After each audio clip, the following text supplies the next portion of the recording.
छत्तीसगढ़ के कर्मचारियों की वेतन विसंगति, डीए, एचआरए व अन्य मांगों के संबंध में छत्तीसगढ़ कर्मचारी अधिकारी फेडरेशन के चरणबद्ध आंदोलन की शुरुआत हो चुकी है। धमतरी जिले में भी अधिकारी कर्मचारी फेडरेशन के बैनर तले बड़ी संख्या में अधिकारी व कर्मचारी जनपद पंचायत में इकट्ठा होकर कलेक्ट्रेट तक रैली निकाली, जहां कलेक्टर के पास बैरिकेड में नारेबाजी करते हुए प्रदर्शन किया है। साथ ही अपनी मांगों को लेकर मुख्यमंत्री के नाम नायब तहसीलदार को ज्ञापन सौंपा है। आइए सुनते हैं अधिकारी कर्मचारी फेडरेशन के पदाधिकारियों की जुबानी उनकी मांग।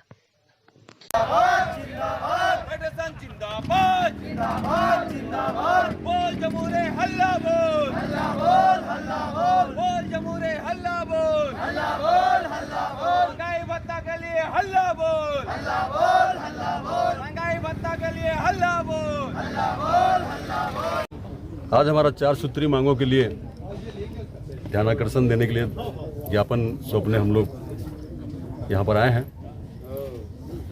माननीय मुख्यमंत्री और मुख्य सचिव के नाम पर। यह हमारा आंदोलन का पहला चरण है।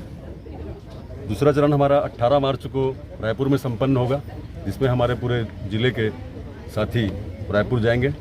लंबित मांगे हैं हमारी एचआरए के लिए हम लोग लड़ रहे हैं, महंगाई भत्ता के लिए है और भी 2-3 मांगे हैं। लगातार हम लोग प्रयास करते रहे हैं, शासन प्रशासन से हमारी बात होती रही है, फिर भी अभी तक कोई हल, इसका सम्मानजनक हल शासन ने निकाला नहीं है। ये सब जो अधिकारी बैठे हुए हैं ऊपर लेवल पे, उनके कारण से हम लोगों को परेशानी हो रहा है। सर, मांगे पूरी नहीं हुई तो आगे क्या? मांगे पूरी नहीं होने पर अभी 18 मार्च को हमारा एक दिन का वहाँ रायपुर में है, प्रांतीय निर्देश पर कार्यक्रम होगा। उसके बाद आगे की रणनीति बनेगी, उसके बाद आगे सब आंदोलन करेंगे। मांगों को लेकर आज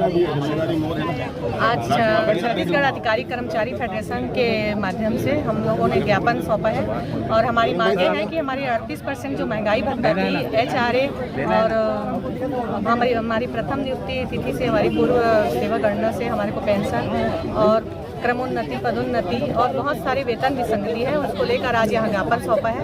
और ज्ञापन सौंपने के बाद लंबित हमारी जो एचआरए, डीए है, ये सब के लिए आज ज्ञापन सौंपा है। लंबे समय से मांग पूरा आप लोग रख रहे हैं, कब तक पूरी नहीं हो रही, आगे किस तरह का आप लोग?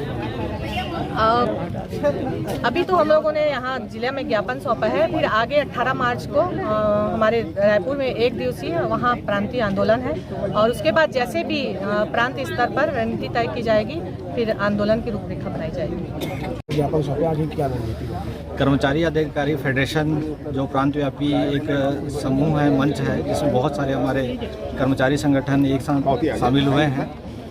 पूरे प्रदेश में आज और प्रदेश के सभी जिले और सभी जिले के सभी विकासखंड में अनुभागीय अधिकारी और कलेक्टर के माध्यम से मुख्यमंत्री और मुख्य सचिव को ज्ञापन सौंपा जा रहा है कि आज अन्य कर्मचारियों का केंद्र का जो डीए है वो 38% हो गया है। हमारा डीए आज भी पीछे चल रहा है। पिछले आंदोलन किए तो उसके बदौलत हमको कुछ डीए मिला, लेकिन हम उस बराबर डीए में नहीं पहुंचे। दूसरा यह है कि एचआरए आज भी हमारा 6 पे में मिल रहा है और आज सब कर्मचारियों को 5 से 10 हज़ार से 20 हज़ार तक का भी नुकसान हो रहा है। तो एचआर पुनः रिवाइज किया जाए और एचआर हमारा 25% से एबव हो चुका है। तो गवर्नमेंट को चाहिए कि रिवाइज करे और 7th पेपर उसके दे। और साथ ही साथ हमारे विभिन्न विभाग, चाहे वो हमारे शिक्षक पंचायत हो जो प्राइमरी स्कूल में हमारे टीचर पढ़ा रहे हैं, चाहे वो पटवारी संघ हो, पटवारी यूनियन टीचर पटवारी हो, चाहे तृतीय वर्ग श्रेणी के कर्मचारी हो, बहुत सारे हमारे साथी हैं जिनका वेतन में विसंगति है। उन विसंगतियों को लेकर ये आंदोलन है। और उसके अलावा क्रमोन्नति, पदोन्नति जो हमारा पिंगुआ कमेटी आई थी, उनका जो फॉलो करना था सरकार को नहीं किया है, उसके संदर्भ में आज 1 दिन का सरकार को जगाने के लिए ज्ञापन सौंपा गया है। अगले चरण में हम 18 तारीख को प्रांत व्यापी, जिसमें पूरे प्रांत के और जितने संगठन हैं उनके साथी लोग शामिल होंगे। और ये सरकार को हम निवेदन कर रहे हैं कि मांग को कर्मचारियों के लिए आज तक आपने विशेष कुछ किया नहीं है, तो हमारे संवेदनशील मुख्यमंत्री श्री भूपेश बघेल जी से निवेदन है कि कर्मचारियों को भी सुने और कर्मचारी ही आपके हाथ पैर हैं, कर्मचारी ही सेवा कर रहे हैं, तो उनकी मांगों को गंभीरता से लेते हुए हमारी जो मांग है, जायज़ मांग, उसको पूरा करें, इसलिए आज का प्रदर्शन। हम 3 बजे तक तो अपने ऑफिसों में काम किए हैं और हमारा जो प्रमुख मांग लंबे समय सरकार समक्ष हमारे प्रांतीय पदाधिकारी और जिला पदाधिकारी रख रहे हैं।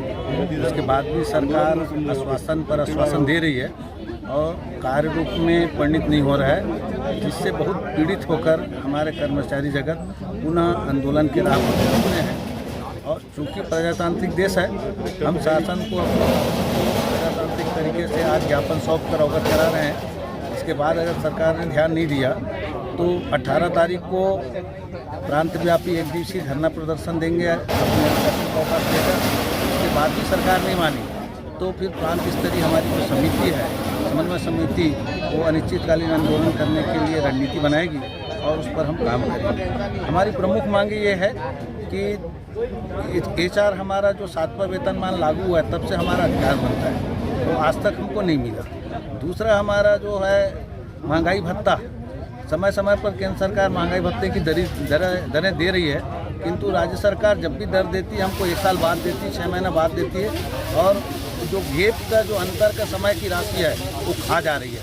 इस तरह हमारा चतुर्थ श्रेणी कर्मचारी को भी आज की तारीख में कम से कम 1.5 से 2 लाख का नुकसान हो गया है। और प्रत्येक कर्मचारी को अगर अच्छे वेतनमान वाले कर्मचारी को कहे तो 4 से 5 लाख का नुकसान हो गया है। अब आप बताइए कि हम एक और 4 से 5 लाख का नुकसान कर रहे हैं और सरकार हमारे पर ध्यान नहीं दे रही है, तो इस तरह से यह दोगलापन नहीं चलेगा।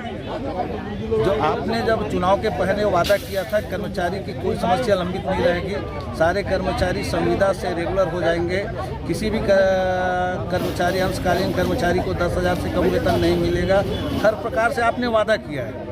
और आज आपका अंतिम वर्ष चल रहा है और आप उसमें से किसी प्रकार का समाधान नहीं निकाल पा रहे हैं, तो क्या आप सत्ता के लिए वादा किए थे?